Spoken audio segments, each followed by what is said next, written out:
বিসমিল্লাহির রহমানির রহিম। আসসালামু আলাইকুম ওয়ারহমতুল্লাহি ওয়াবারাকাতুহ। মায়ের দোয়ায় অলিত্বের সর্বোচ্চ শিখরে হজরত বায়াজিদ বোস্তামি রহমতুল্লাহি আলাইহের জীবনের মূল রহস্য। প্রিয় ভাই বোন বন্ধুগণ, ইসলামের ইতিহাসে এমন কিছু আলোকিত মানুষ আছেন যারা শুধুমাত্র তাদের ইবাদত বন্দেগী বা জ্ঞান দিয়ে নয়, বরং তাদের আধ্যাত্মিকতা, হৃদয়ের পবিত্রতা, আল্লাহর প্রেমে আত্মহুতি এবং মানবতার কল্যাণে নিবেদিত জীবনযাপন করায় চিরস্মরণীয় হয়ে আছেন। তাদের মধ্যে অন্যতম হলেন হজরত বায়াজিদ বোস্তামি রহমতুল্লাহি আলাইহি। তাকে সুলতানুল আরিফিন বা আধ্যাত্মিক জ্ঞানের রাজা বলা হয়। তিনি ছিলেন তাসাউফ বা সুফিবাদের অন্যতম পথিকৃৎ, যার মাধ্যমে ইসলামী আধ্যাত্মিক চর্চা পেয়েছিল এক নতুন দিগন্ত। জন্ম ও বংশ পরিচয়। হজরত বায়াজিদ বোস্তামি রহমতুল্লাহি আলাইহের পূর্ণ নাম আবু ইয়াজিদ তৈফুর ইবনে ঈসা বোস্তামি। তিনি ইরানের খোরাসান প্রদেশের অন্তর্গত বোস্তাম নামক স্থানে জন্মগ্রহণ করেন। তার জন্মসন সংক্রান্ত নির্ভুল তথ্য না থাকলেও অধিকাংশ ঐতিহাসিকের মতে তিনি ৮০৪ খ্রিস্টাব্দ ১৮৮৮ হিজরি সালের দিকে জন্মগ্রহণ করেন। তার পরিবার ছিল ধর্মভীরু ও সাধু চরিত্রের অধিকারী।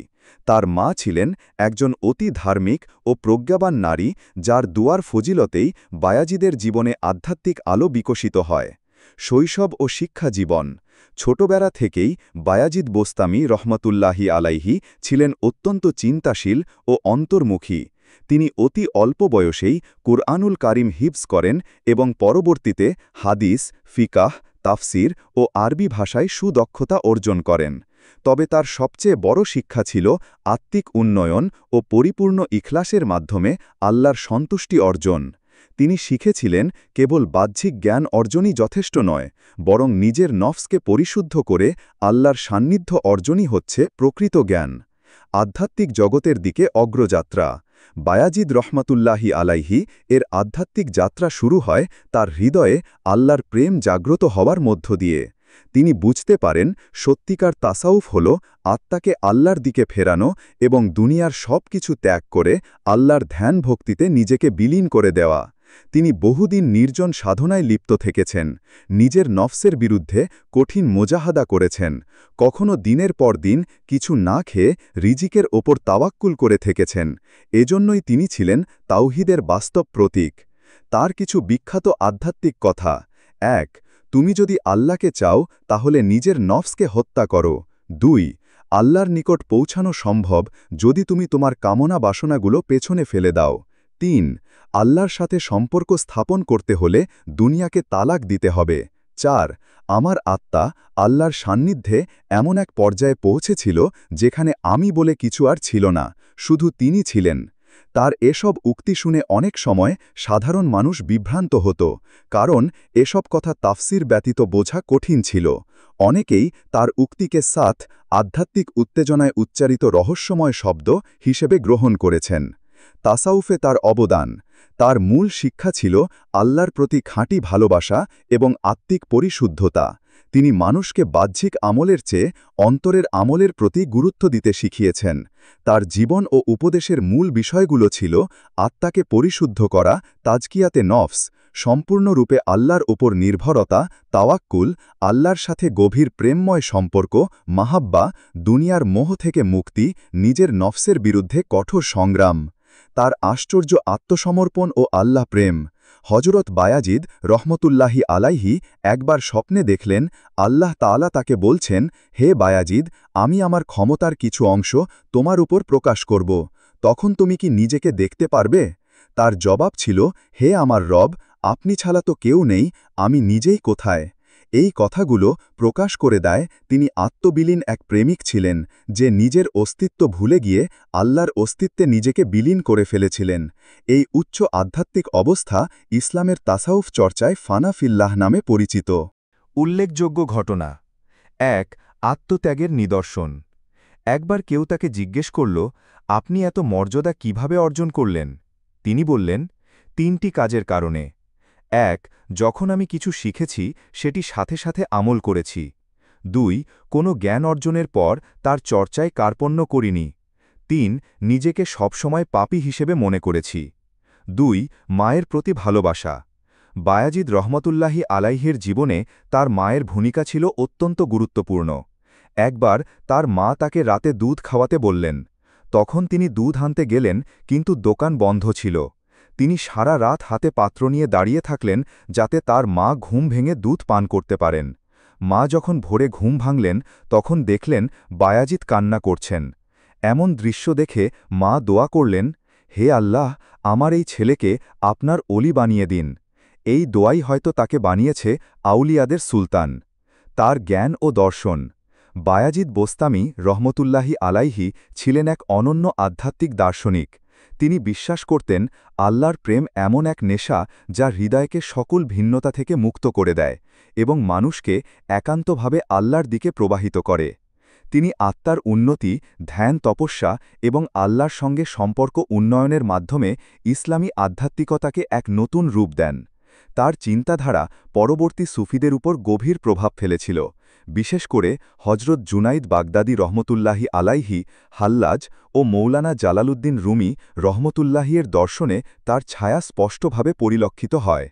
ওফাত হজরত বায়াজিদ বোস্তামি রহমতুল্লাহি আলাইহি ৮৭৪ খ্রিস্টাব্দ ৬৬১ হিজরি সালে ইন্তেকাল করেন। তার মাজার ইরানের বোস্তাম শহরে অবস্থিত, যা আজও বিশ্বের অসংখ্য ভক্ত ও আশেকের আগমনে মুখর থাকে। প্রিয় বন্ধুগণ, হজরত বায়াজিদ বোস্তামি আধ্যাত্মিকতার এক উজ্জ্বল নক্ষত্র। তিনি যেভাবে নিজের নফসকে দমন করে আত্মাকে পরিশুদ্ধ করেছিলেন, আল্লাহর সঙ্গে এক গভীর প্রেমের বন্ধন গড়েছিলেন, তা আমাদের জন্য এক আদর্শ। তার জীবন আমাদের শিক্ষা দেয়, দুনিয়াবি মোহ থেকে মুক্ত হও। আল্লাহর সন্তুষ্টিই হোক জীবনের লক্ষ্য। আত্মার পরিশুদ্ধি ছাড়া প্রকৃত ঈমানদার হওয়া যায় না। আজকের দুনিয়ায় যেখানে মানুষ বাহ্যিক চাকচিক্যে মুগ্ধ, সেখানে বায়াজিদ বোস্তামিয়ের জীবন আমাদের ডাকে ফেরায়, তুমি যদি আল্লাহকে ভালোবাসো তাহলে নিজের অস্তিত্বকে বিলীন করে দাও শুধুই আল্লাহর জন্য। বায়াজিদ বোস্তামি রহমতুল্লাহি আলাইহি এর আধ্যাত্মিক বৈশিষ্ট্য ও অন্তর্দৃষ্টি। হজরত বায়াজিদ বোস্তামি রহমতুল্লাহি আলাইহি ছিলেন একজন সত্যিকারের আধ্যাত্মিক সাধক, যিনি দুনিয়াবি মোহ ও জৌলুস থেকে অনেক ওপরে উঠে নিজের হৃদয়কে আল্লাহর প্রেমে ডুবিয়ে দিয়েছিলেন। তিনি সব সময় আল্লাহর স্মরণে, আল্লাহর ধ্যানেই নিমগ্ন থাকতেন। তার একটি বিখ্যাত উক্তি হল, আমি রাতের আধারে আল্লাহর সাথে কথা বলি আর দিনের আলোয় তার সৃষ্টি নিয়ে ভাবি। এই উক্তির মাধ্যমে বোঝা যায় তিনি কেবলমাত্র জ্ঞানের সাধক ছিলেন না, বরং আত্মিক উপলব্ধির শিখরে পৌঁছানো এক অভিজাত রুহানি। তিনি গভীরভাবে বিশ্বাস করতেন যে আল্লাহর পরিচয় কেবলমাত্র তত্ত্ব জেনে নয়, বরং আত্মার গভীর থেকে উপলব্ধি করে অর্জন করতে হয়। এজন্যই তিনি বহুবার বলেছেন, আল্লাহকে জানো নিজের হৃদয়ের ভেতর দিয়ে, কিতাবের পাতায় নয়। তার আত্মশুদ্ধির সাধনা। হজরত বায়াজিদ বোস্তামিয়ের জীবনে আত্মশুদ্ধি ছিল অন্যতম মূল দিক। তিনি মনে করতেন যতক্ষণ পর্যন্ত একজন মানুষ নিজের নফসকে দমন না করতে পারে, ততক্ষণ সে আল্লাহর সান্নিধ্যে পৌঁছাতে পারবে না। একদিন তাকে জিজ্ঞাসা করা হল, আল্লাহকে পাওয়ার সহজ পথ কি? তিনি বললেন, তোমার নফসকে ধ্বংস করো আর আল্লাহর প্রেমে নিজেকে বিলীন করো। তিনি সব সময় পরামর্শ দিতেন মানুষ যেন অহংকার, লোভ, ক্রোধ এবং কামনা বাসনা থেকে মুক্ত থাকে। তিনি নিজেও দিনের পর দিন নির্জনে কাটাতেন, রোজা রাখতেন, অল্প আহার করতেন এবং রাতভর ইবাদতে মশগুল থাকতেন। তার এলম ও তাসাউফের বিশেষতা। হজরত বায়াজিদ বোস্তামি রহমতুল্লাহি আলাইহি এলমে তাসাউফকে এমন এক উচ্চতায় নিয়ে গিয়েছিলেন যেখানে আত্মার পরিশুদ্ধি, অন্তরের জাগরণ এবং আল্লাহর প্রেমের গভীরতা একাকার হয়ে যায়। তিনি বলতেন, এলম হল সেই দ্বীপ যা অন্তরের অন্ধকার দূর করে, কিন্তু যদি সেই দ্বীপ দুনিয়ার মোহে ঢেকে যায় তবে সে আর আলো দিতে পারে না। তিনি তার শিষ্যদেরকে শুধু মুখস্থ করা এলম নয়, বরং আত্মিক উপলব্ধির এলম শিখাতেন। তিনি বলতেন, সত্যিকারের এলম তখনই কার্যকর হয় যখন তার হৃদয়ে পরিবর্তন আনে। কারামতের কাহিনী। হজরত বায়াজিদ বোস্তামি রহমতুল্লাহি আলাইহির বহু কারামতের কাহিনী ইসলামী ইতিহাসে ছড়িয়ে আছে। তিনি ছিলেন এমন এক অলি যার দোয়া ও উপস্থিতি মানুষকে পরিবর্তন করে দিত। নিচে তার কিছু প্রসিদ্ধ কারামতের বর্ণনা তুলে ধরা হল। ১. আল্লাহর ধ্যানের এমন গভীরতা। একবার তিনি গভীর ধ্যানে নিমগ্ন ছিলেন। কেউ এসে বলল, আপনি কি জানেন আজ মসজিদে আগুন লেগেছে? তিনি ধ্যান না ভেঙেই বললেন, যেখানে আল্লাহর নাম নেওয়া হয় সেখানে আগুন আসতে পারে না। পরে দেখা গেল মসজিদে আগুন ধরেছিল বটে, কিন্তু তা অলৌকিকভাবে নিভে গেছে। 2 একবার এক ব্যক্তি তাকে বলল, আমি আল্লাহকে ভালোবাসি। তিনি বললেন, তবে তুমি এমনভাবে জীবনযাপন করো যেন তুমি আল্লাহ ছাড়া আর কাউকে চেনো না। সেই ব্যক্তি পরবর্তীতে বড় একজন সুফি সাধক হন। 3 জুহদের উজ্জ্বল নিদর্শন। একবার কেউ তাকে দান করতে চাইল দামি পোশাক ও খাদ্য। তিনি হেসে বললেন, আমার প্রভু আমাকে যা দেন তাতেই আমি তৃপ্ত। তুমি তোমার সম্পদ এমন কারো দাও যাকে এখনও দুনিয়ার প্রয়োজন আছে। 4 তার গুরুত্বপূর্ণ উপদেশসমূহ। হজরত বায়াজিদ বোস্তামি তার সময়কার সমাজ ও শিষ্যদের প্রতি এমন কিছু মূল্যবান উপদেশ দিয়েছেন যেগুলো আজও আমাদের হৃদয়ে গভীর প্রভাব ফেলে। তার কিছু বিখ্যাত উক্তি নিচে দেওয়া হল। যে ব্যক্তি নিজের নফসকে চিনল সে তার রবকে চিনে ফেলল। আল্লাহর সঙ্গে প্রেমে নিমগ্ন হতে হলে দুনিয়ার প্রেমকে বিদায় দিতে হয়। নীরবতা এমন একটি ইবাদত যা সবচেয়ে কম লোকই করতে পারে। যে যত বেশি আল্লাহর প্রেমে ডুবে যায় সে তত বেশি দুনিয়া থেকে দূরে সরে যায়। 3 জুহদের উজ্জ্বল নিদর্শন। একবার কেউ তাকে দান করতে চাইল দামি পোশাক ও খাদ্য। তিনি হেসে বললেন, আমার প্রভু আমাকে যা দেন তাতেই আমি তৃপ্ত। তুমি তোমার সম্পদ এমন কারো দাও যাকে এখনও দুনিয়ার প্রয়োজন আছে। তার গুরুত্বপূর্ণ উপদেশসমূহ। হজরত বায়াজিদ বোস্তামি তার সময়কার সমাজ ও শিষ্যদের প্রতি এমন কিছু মূল্যবান উপদেশ দিয়েছেন যেগুলো আজও আমাদের হৃদয়ে গভীর প্রভাব ফেলে। তার কিছু বিখ্যাত উক্তি নিচে দেওয়া হল। যে ব্যক্তি নিজের নফসকে চিনল সে তার রবকে চিনে ফেলল। আল্লাহর সঙ্গে প্রেমে নিমগ্ন হতে হলে দুনিয়ার প্রেমকে বিদায় দিতে হয়। নীরবতা এমন একটি ইবাদত যা সবচেয়ে কম লোকই করতে পারে। যে যত বেশি আল্লাহর প্রেমে ডুবে যায় সে তত বেশি দুনিয়া থেকে দূরে সরে যায়। তরিকত ও সুফিবাদের দিক নির্দেশনা। হজরত বায়াজিদ বোস্তামি এর জীবন ছিল এক পরিপূর্ণ তরিকতের আদর্শ। তিনি ছিলেন সে ধারার পথিক যেখানে তাওহিদ ও মুহাব্বত একই সরল রেখায় চলে। তিনি বলতেন, তোমার হৃদয় যেন আল্লাহর ঘর হয় যেখানে তিনি ছাড়া আর কেউ বাসা বাঁধতে না পারে। তিনি তরিকতের সেই স্তরে পৌঁছেছিলেন যেখানে আত্মা আল্লাহর সান্নিধ্য পায় ফানা ও বাকা আল্লাহর সঙ্গে স্থায়ী থাকার মাধ্যমে। এই অবস্থাকে তিনি বলতেন ফানায় ফানা বাকায় বাকা। তার দরগাহ ও সমাধিস্থল। হজরত বায়াজিদ বোস্তামি রহমতুল্লাহি আলাইহির মাজার শরীফ বর্তমান বাংলাদেশে চট্টগ্রাম জেলার ফটিকছড়ি উপজেলার বায়েজিদে অবস্থিত বলে স্থানীয়দের বিশ্বাস। যদিও ইতিহাসবিদদের মতে তার মূল সমাধিস্থল ইরানের বোস্তাম শহরে। তবে চট্টগ্রামের এই দরগা শরীফ বহু যুগ ধরেই উপমহাদেশের মানুষের মধ্যে আল্লাহ ভীতির, ভালোবাসার ও পরিশুদ্ধির এক পবিত্র কেন্দ্র হয়ে উঠেছে। প্রতি বছর হাজারো ভক্ত সেখানে গিয়ে ফাতেহা পাঠ করেন, দোয়া করেন। আধুনিক যুগে তার দর্শনের প্রয়োজনীয়তা।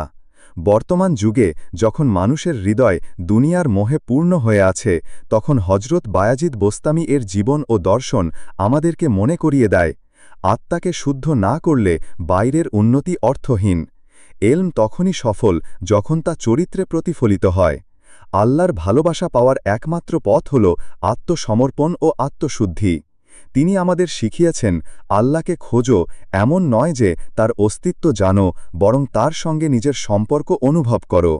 প্রিয় বন্ধুগণ, হজরত বায়াজিদ বোস্তামি ছিলেন এমন এক আলোকবর্তিকা যার আলো যুগ যুগ ধরে মানুষকে পথ দেখিয়ে চলেছে। তিনি আমাদের জন্য রেখে গেছেন আত্মশুদ্ধির পথ, আল্লাহর প্রেমে ডুবে যাওয়ার অভিজ্ঞতা, নফসের দমন ও হৃদয়ের জাগরণ। আজকের মানুষ যদি তার দেখানো পথে ফিরে আসে তবে আধুনিকতার মধ্যে থেকেও আত্মিক শান্তি লাভ করতে পারে। হে আল্লাহ, আমাদেরকে তোমার প্রিয় অলি আউলিয়াদের সংস্পর্শে থাকার এবং তাদের আদর্শে জীবন পরিচালিত করার তৌফিক দান করো। আমিন ইয়া রাব্বুল আলামিন। এই পর্যন্ত ভিডিওটি দেখার জন্য আপনাকে অসংখ্য ধন্যবাদ। ভালো লাগলে লাইক, শেয়ার এবং ফলো দিয়ে উৎসাহিত করবেন এবং সাবস্ক্রাইব করে পাশে থাকবেন যাতে এই ধরনের ভিডিও আপনাদের কাছে পৌঁছে দিতে পারি আর এই রকম ইসলামিক ভিডিও দেখে আমাদের অন্তর আত্মাকে পরিশুদ্ধ করতে পারি। আসসালামু আলাইকুম ওয়া রাহমাতুল্লাহি ওয়া বারাকাতুহু।